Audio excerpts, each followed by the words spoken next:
জন্মদিনের দুপুরটা একটু স্পেশাল করতে পৌঁছে গেছিলাম বাবু কালচারে। তো এখানে খাওয়া দাওয়া মোটামুটি বেশ ভালোই, শুনে কিন্তু এসেছিলাম আমরা। তো এখানে অ্যাম্বিয়েন্সটা কিন্তু বেশ শান্তশিষ্ট, আমার তো বেশ ভালোই লেগেছে। তো পৌঁছেই কিন্তু একটা ওয়েলকাম ড্রিঙ্ক দিয়ে দিয়েছিলো, যেটা আমাদের প্লেটের সাথে ইনক্লুড ছিল। তো এখানে কিন্তু একটা স্পেশাল ভেজ থালি আমরা অর্ডার করেছিলাম, কারণ আমি খাচ্ছিলাম শ্রাবণ মাসের নিরামিষ। তো তারপর বার্থডে গার্লকে কিন্তু প্রচণ্ড সাজিয়ে এখানে দিয়ে দেওয়া হয়েছে।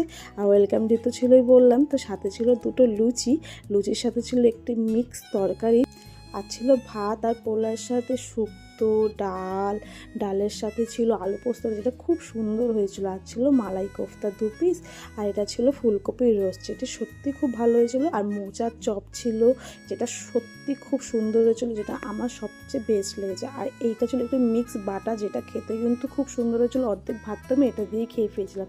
আর না আমি লঙ্কা খেতে কিন্তু একদম পারি না, এটা আমি জাস্ট ইয়ার্কি করে দেখাচ্ছি, কারণ আমি প্রচণ্ড ঝাল খেতে ভয় পাই। আর এখানে দেখো মোটামুটি আমাদের শেষ হয়েছে, কিন্তু আমরা দুজন মানুষ কিন্তু খেয়ে শেষ করতে পারছি না। কোয়ান্টিটি মোটামুটি অনেকটাই ছিল। আর আমরা যেহেতু খুব বেশিই খাই, আমরা দুজনই খুব কম খাই, তাতে কিন্তু আমাদের খুব কষ্ট হচ্ছিলো। লাস্টে এই মিষ্টিটাও কিন্তু আমরা স্কিপ করে গেছি। আর দিয়েছিল হচ্ছে একটি পান। আর যেহেতু বার্থডে গার্লকে তো পায়েস খেতেই হবে। তো দেখো এই পায়েসটা আমিই খাচ্ছি, শুভ কিন্তু খাইনি, ওর প্রচণ্ড পেট ভরে গেছিলো, আমারও প্রচণ্ড পেট ভরে গেছিলো। কিন্তু আমিও শেষ অবধি কিন্তু পায়েসটা শেষ করতে পারিনি, আমি কিন্তু 2-3 চামচ খেয়ে কিন্তু রেখে দিয়েছি, কারণ প্রচণ্ড পেট ভরে গেছিলো।